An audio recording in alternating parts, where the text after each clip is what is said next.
할렐루야. 오늘도 무겁고 힘겨운 삶의 현장이지만은 주님 바라보고 하루하루를 믿음으로 살아가는 우리 사랑하는 모든 성도 여러분들에게 좋으신 우리 하나님의 사랑과 은혜가 가득하기를 축원합니다. 오늘 저녁에는 우리를 구원하시는 하나님이라는 제목으로 금요 기도회 말씀을 나누려고 합니다. 하나님 말씀은 시편 34편 15절에서 22절 말씀입니다. 제가 봉독하도록 하겠습니다. 여호와의 눈은 의인을 향하시고 그의 귀는 그들의 부르짖음에 기울이시는도다. 여호와의 얼굴은 악을 행하는 자를 향하사 그들의 자취를 땅에서 끊으려 하시는도다. 의인이 부르짖음에 여호와께서 들으시고 그들의 모든 환난에서 건지셨도다.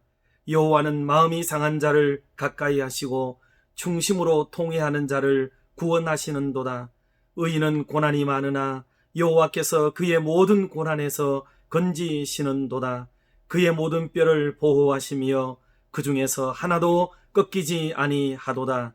악이 악인을 죽일 것이라. 의인을 미워하는 자는 벌을 받으리로다.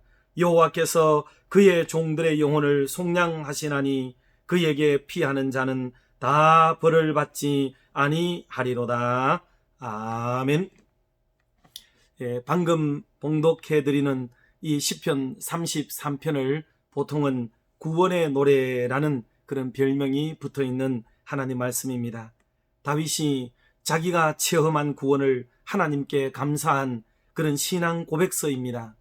이 시편 첫머리에 다윗이 아비멜렉 앞에서 미친 채 하다가 쫓겨나서 지은 시라는 이런 주석이 붙어 있습니다. 그만큼 이 노래는 다윗이 가장 힘들고 위험하고 고통스러울 때 지었다는 그런 뜻입니다. 다윗은 자기를 죽이려는 사울왕을 피해서 쫓겨다니고 있었습니다. 망명지에서도 자신의 무능력과 무기력을 증명하기 위하여 실성한 자를 가장하는 그런 비참한 지경까지 놓여 있었던 바로 그때 지었던 시편이 34편입니다. 그때 그는 구원의 하나님을 바라보고 노래했던 내용이 바로 시편 33편의 말씀의 내용이에요. 그 내용은 참 두려움에서 나를 건져주시고 모든 환난에서 나를 건져주시고 그리고 부서지고 무너져버리는 나의 마음에서 구원하시는 하나님을 고백하고 노래하는 말씀입니다. 오늘은 두 가지로 어떤 데서 우리를 구원하시는지에 대한 말씀을 두 가지로 나누려고 합니다. 첫째로 다윗은 두려움에서 건지신 하나님을 찬양하고 노래했습니다. 4절 말씀인데요. 내가 여호와께 간구하며 내게 응답하시고 내 모든 두려움에서 나를 건지셨도다. 아멘. 그렇게 말씀을 했습니다.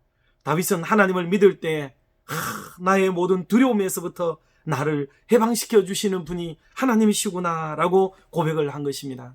여러분, 얼마나 기쁜 소식입니까? 정말 우리가 두려움에서 자유할 수 있다면 하나님을 믿는 신앙이 얼마나 필요하고 요긴한 것인가를 다시 한번 절감하게 됩니다. 우리가 사는 우리의 주변에는 너무나도 많은 두려움이 지금 산재되어져 있습니다. 경제적인 두려움, 실패의 두려움, 미래에 대한 두려움, 비판에 대한 두려움, 질병에 대한 두려움, 죽음에 대한 두려움, 이런 공포와 두려움이 말할 수 없이 깔려있는 것이 오늘 저와 여러분이 살아가고 있는 삶의 현장 아닙니까? 어떤 분은 성경을 연구하고 난 뒤에 결국 한마디를 이렇게 했습니다. 예수님의 교훈은 두려워하지 말라는 한마디로 요약할 수가 있다. 그렇게까지 말을 했습니다. 신앙을 갖는 저와 여러분의 그 마지막 한마디 말, 모든 두려움에서부터 벗어나게 만들어주시는 이 놀라운 기독교의 참된 진리를 경험하고 또 체득하며 살아가는 저와 여러분이 되시기를 주님의 이름으로 축복합니다.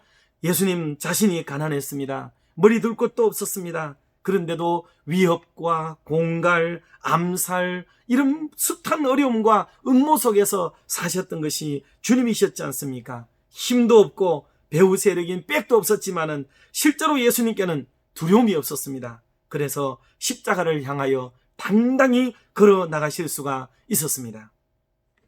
이런 예수님의 두려움 없는 태도가 어디서부터 비롯되어진 것일까 학자들이 연구를 많이 했어요. 그 중에 첫 번째는 하나님께서 내 아버지라는 믿음. 여기서부터 극담대함이 생겨났다. 그렇게 말씀을 하는 거예요. 그리고 나의 인생은 그 아버지께서 정해주시는 삶이다 라는 이 믿음에서 두려움을 이기는 그런 놀라운 확고한 믿음을 갖게 된 배경이 되었다고 봅니다. 그리고 나는 결국 아버지의 집으로 돌아가게 된다라는 이 놀라운 소망의 믿음을 가졌기에 세상에서 당하는 어려움과 두려움을 이겨내는 그 믿음의 출처가 되었다고 보는 것입니다. 그러므로 사랑하는 성도 여러분, 저와 여러분들 중에 누구든지 이런 믿음을 가지게 되면 우리 역시도 우리의 삶의 현장에서 온갖 두려움에서 해방될 수 있다는 이 놀라운 믿음의 확신을 가지시기를 주님의 이름으로 축원합니다. 그리고 주님은 요한복음 14장 1절 2절에서 이렇게 말씀을 했어요. 너희는 마음에 근심하지 말라. 하나님을 믿으니 또 나를 믿어라. 내 아버지 집에 거할 곳이 많도다. 아멘. 요한복음 14장 16절에도 보니까 예수님은 보혜사 성령을 우리에게 보내주실 것을 약속하셨습니다. 보혜사는 번역하면은 그리스어인데 파라클레토스라는 말이잖아요. 이 말이 위로자라는 말입니다. 그러니 보혜사 성령이 오시면은 내 마음을 위로하시게 되고 내 마음에 참된 평화를 누리게 되는 은혜가 있을 줄로 믿습니다. 보혜사 성령께서 우리 가정에 오시고 우리 교회에 오시고 우리 대구 땅을 찾게 되면은 우리의 가슴 속에 위로가 일어나게 되고 평화가 깃들게 되는 줄로 믿습니다. 그러므로 각가지 면에서 불편하고 힘들어 지친 어수선한 이 말세 지말에 우리가 간구해야 될 그 긴급한 기도 중에 하나가 위로의 성령께서, 도우시는 성령께서 오셔서 우리에게 위로와 평화 주시기를 위해서 기도해야 될 줄로 믿습니다. 다윗은 자신이 처한 그 두려운 상황에서 자기를 구원해 주시는 그분의 오직 하나님 한 분뿐이심을 고백한 것이 바로 시편 34편에 나오는 이 말씀이에요. 이 말씀을 붙들고 저와 여러분도 힘을 얻으시기를 주님의 이름으로 축원합니다. 두 번째는 다윗은 모든 환난에서 건지신 하나님을 노래했어요. 환난에서 건지시는 하나님. 6절 7절 말씀을 제가 한 번 더 봉독하겠습니다. 이 공고한 자가 부르짖음에 여호와께서 들으시고 그의 모든 환난에서 구원하셨도다. 여호와의 천사가 주를 경외하는 자를 둘러 진치고 그를 건지시는도다. 아멘. 모든 환난에서 구원하신다 그랬습니다. 모든 환난은 모든 종류의 고통을 말하는 거죠.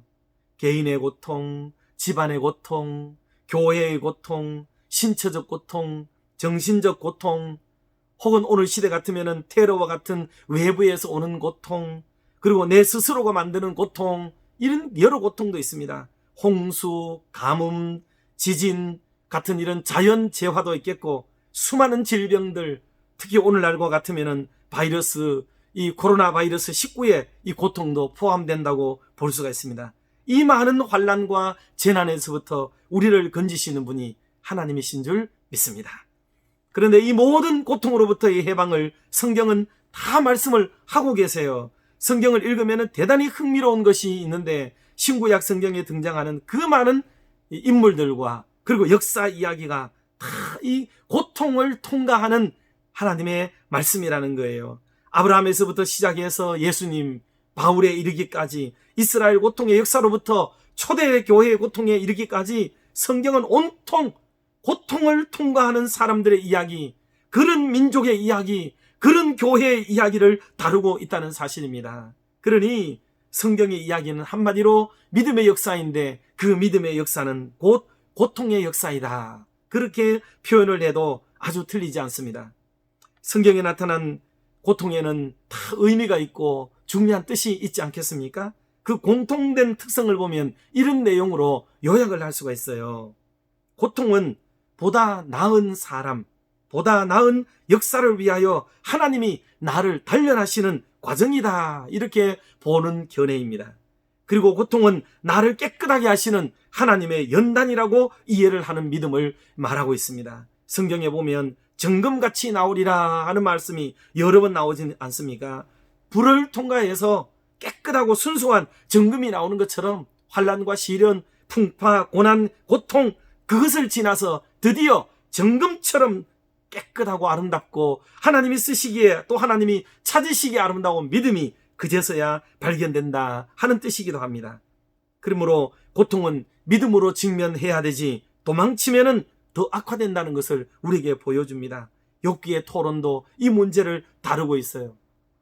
그리고 요나스의 이야기도 마찬가지입니다. 하나님이 주시고자 하는 일을 피해감으로써 해결이 있는 것이 아닙니다. 그것을 정면으로 맞닥뜨려 나가야 되는 것을 우리에게 보여주는 거죠. 그러므로 모세의 이야기는 인재, 즉 사람에 의한 재난이든지 자연재해든지 전쟁이든지 간에 피하지 않고 믿음으로 직면하면서 가나안 복지를 향해 나아가는 그 말씀이 바로 이 모세의 이야기 아닙니까? 그러므로 고통에 직면하게 될 때에 우리가 가질 태도는 믿고 맡기는 것입니다. 믿고 맡기면 해결됩니다.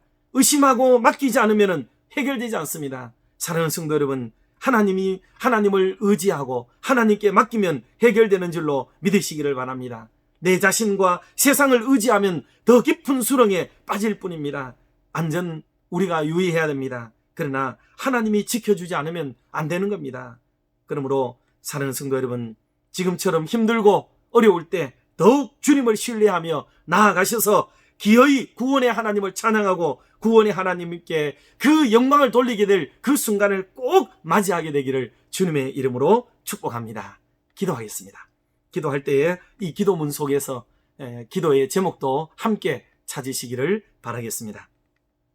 하나님 아버지, 오늘도 금요 기도회를 이렇게 동영상을 통하여 가집니다. 그러나 우리의 기도를 주님 들어주시옵소서. 특별히 코로나19 사태에 하나님께서 개입하시고 홀로 영광을 거두어 주시옵소서. 하나님의 선한 뜻을 알게 하여 주시옵소서. 이번 기회에 우리의 허물과 죄악을 돌아보게 하시고 말씀 앞에 더욱 바로 서는 계기가 되게 하여 주시옵소서. 우리와 우리 민족의 죄악을 용서하여 주시고 우상을 버리고 하나님께로 돌아서게 하여 주시옵소서. 이번 기회를 통하여 신천지를 비롯한 이단들의 실태가 더욱 드러나게 하시고 이단에 빠진 자들이 돌아서게 하여 주시옵소서. 국가 재난 시대에 더욱 경성하여 자유민주주의와 한미동맹을 굳게 지켜가는 계기가 되도록 인도해 주시옵소서. 우리나라가 결코 흔들리지 않도록 붙잡아 주시옵소서. 성도들의 생업이 다시 회복되게 하시며 생계와 생애를 꾸려가며 부족함이 없도록 물질의 복을 더하여 주시옵소서. 이로 말미암아 하나님의 교회에도 재정적 어려움을 겪지 않도록 성도들에게 큰 믿음을 더하여 주시옵소서. 청년 남녀들의 진로와 취업에도 길을 열어주셔서 그 꿈들이 포기되지 않도록 인도해 주시옵소서. 조속한 시일 안에 교회마다 활짝활짝 문을 열고 우리 하나님을 마음껏 예배할 수 있도록 인도해 주시옵소서. 특별히 질병으로 연약한 우리 성도들을 안아주셔서 이 재난의 때를 잘 이길 수 있도록 하나님 붙잡아 주시옵소서. 무엇보다 코로나19 사태 수습을 위해 온몸을 바쳐 일하시는 모든 분들의 안전을 지켜 주시옵소서. 이 모든 말씀을 치료의 주 예수 그리스도의 이름으로 기도드리옵나이다. 아멘. 성도 여러분들과 함께 얼굴과 얼굴을 또 대면하고 또 속히 예배하는 그 시간까지 우리가 서로 기도하고 사모하며 기다려 주시기 바랍니다. 사랑하고 축복합니다.